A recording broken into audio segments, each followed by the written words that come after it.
महाराष्ट्र में भाजपा का operation lotus सफल, खिलेगा कमल। महाराष्ट्र में बीजेपी का मास्टर स्ट्रोक दिलाएगा सत्ता। शिवसेना को तोड़ने में कामयाब हुई भाजपा। उद्धव का नेतृत्व सवालों के घेरे में। राजनीति में कुछ भी निश्चित नहीं होता, ये महज संभावनाओं का खेल है। मगर इस बार का तूफान न सिर्फ मुंबई में उफान ले रहा है, बल्कि उफान का ये ज्वार शिवसेना के दरवाजे के अंदर तक दाखिल हो चुका है और ये ज्वार शिवसेना के घर को बड़ा नुकसान पहुंचाने वाला है। महाराष्ट्र में मचे सियासी बवाल के बीच शिवसेना चीफ और सीएम उद्धव ठाकरे ने बागी विधायकों को चेतावनी देते हुए 24 घंटे का अल्टीमेटम दिया है।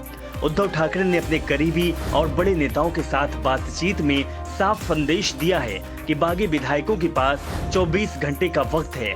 अगर वे वापस आते हैं तो ठीक, वरना उनसे किसी तरह की कोई बातचीत नहीं होगी।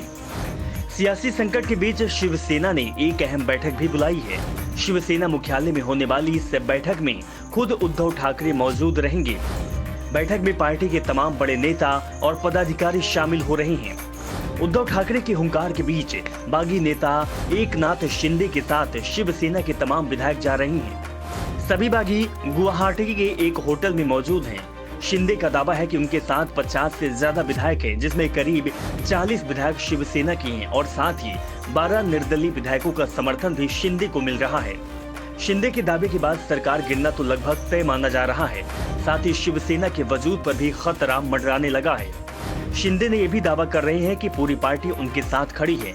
ऐसे में इस मुसीबत से उद्धव ठाकरे कैसे पार पाते हैं, ये देखना दिलचस्प होगा। दरअसल महाराष्ट्र में आई सियासी भूचाल का पता जैसे ही शिवसेना चीफ उद्धव ठाकरे को चला, तो उन्होंने फेसबुक लाइव के जरिए अपने विधायक और समर्थकों से भावुक अपील की थी। साथ ही उसके कुछ वक्त बाद ही उन्होंने सीएम आवास वर्षा में भी छोड़ दिया था, जिसका बाकायदा एक वीडियो भी जारी किया गया। उद्धव को यकीन था कि उनकी ऐसा करने से शिवसैनिक भावुक हो जाएंगे और वापसी कर लेंगे, मगर उद्धव का ये दाव कुछ कमाल नहीं कर सका, बल्कि शिंदे जो पहले 46 विधायकों का दावा कर रहे थे, पार्टी पर भी अपना दावा करने का ऐलान कर दिया। शिवसेना के अंदर मची उथल पुथल के बीच बीजेपी दूर से अपनी नजरें गड़ाए हुए हैं, मगर पार्टी के नेता से लेकर कार्यकर्ता तक कोई कुछ भी बोलने को तैयार नहीं है। हालांकि गुवाहाटी के होटल के कमरे से शिंदे साफ इशारा कर चुके हैं कि उनके पीछे एक बड़ी राजनीतिक पार्टी का हाथ है, मगर बीजेपी मौन है। सब जानते हैं कि शिवसेना के प्यादों को अपनी तरफ करने के लिए शतरंज की ये बड़ी चालें दिल्ली के दरबार में खेली जा रही है। एकनाथ शिंदे की बगावत के बाद भारतीय जनता पार्टी एक्शन में आ गई। महाराष्ट्र के पूर्व मुख्यमंत्री और बीजेपी नेता देवेंद्र फडणवीस महाराष्ट्र से दिल्ली रवाना हो गए। फडणवीस दिल्ली में पार्टी के वरिष्ठ नेताओं के साथ बैठक कर आगे का प्लान तैयार करने में जुटे हुए हैं। सत्ताधारी महाविकास अघाड़ी गठबंधन बीजेपी पर साजिश रचने का आरोप लगा रहा है। हालांकि पहली बार नहीं है कि बीजेपी पर किसी राज्य की सरकार में तोड़फोड़ कर उसे गिराने और राज्य में अपनी सरकार बनाने के आरोप लग रहे हैं। महाराष्ट्र में सरकार बनाने को लेकर बीजेपी की बेचैनी किसी से छिपी नहीं है। बीजेपी कई राज्यों में ऑपरेशन लोटस चलाकर वहां की मौजूदा सरकार को विपक्ष में बैठा चुकी है। 56 साल पहले हिंदुत्व का झंडा बुलंद करते हुए बाला साहेब ठाकरे ने शिवसेना का निर्माण किया था।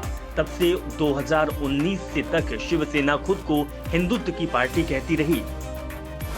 जब शिवसेना ने कांग्रेस और एनसीपी के साथ मिलकर सरकार बनाई तो शिवसैनिक में काफी नाराजगी थी। पार्टी विधायकों को भी ये लगने लगा था कि सेकुलरिज्म का विचार पार्टी की मूल विचारधारा से कोई मेल नहीं खाता और कांग्रेस एनसीपी के साथ गठबंधन वाली सरकार ज्यादा नहीं चल सकेगी। एकनाथ शिंदे की नाराजगी ये थी कि पहले जब सरकार बनाने की बात चली तब कहा गया कि वहां सीएम का चेहरा कौन होगी, मगर एनसीपी ने सीएम के चेहरे के लिए उद्धव ठाकरे पर मुहर लगा दी। तब भी शिंदे को उम्मीद थी कि सरकार में उन्हें नंबर 2 की पोजीशन मिलेगी, मगर उद्धव ने अपने बेटे आदित्य ठाकरे को शिंदे की जगह दे दी। कुछ वक्त पहले ही हनुमान चालीसा विवाद ने यह भी असर छोड़ा कि उद्धव हिंदुत्व के खिलाफ हैं। इसके अलावा उनके खिलाफ इस तरह की कई शिकायतें भी थी कि उन्होंने नेताओं से मिलना जुलना पूरी तरह से छोड़ दिया था। उद्धव ठाकरे का यह सोचना था कि बीजेपी राष्ट्रीय स्तर पर रहेगी और महाराष्ट्र की राजनीति उनके लिए छोड़ देगी। ये उद्धव की सबसे बड़ी भूल थी। ठाकरे भूल गए थे कि अटल आडवाणी वाली बीजेपी नहीं बल्कि मोदी और अमित शाह की बीजेपी है। अब जो संभावना बन रही है उसमें बीजेपी और शिवसेना की सरकार बन सकती है। ये शिवसेना किसकी होगी ये तय होना अभी बाकी रह गया है। राजनीतिक हालात उद्धव ठाकरे के विरोध और बीजेपी के समर्थन में है। बीजेपी एकनाथ शिंदे के साथ खड़ी नजर आ रही है। मुंबई सितारों का शहर है जहां हर रोज नई कहानियां और किस्से लिखे जाते हैं। अब महाराष्ट्र की सियासत में कई किस्से और कहानियां अभी भी जुड़ना बाकी है। ब्यूरो रिपोर्ट, राष्ट्रपति।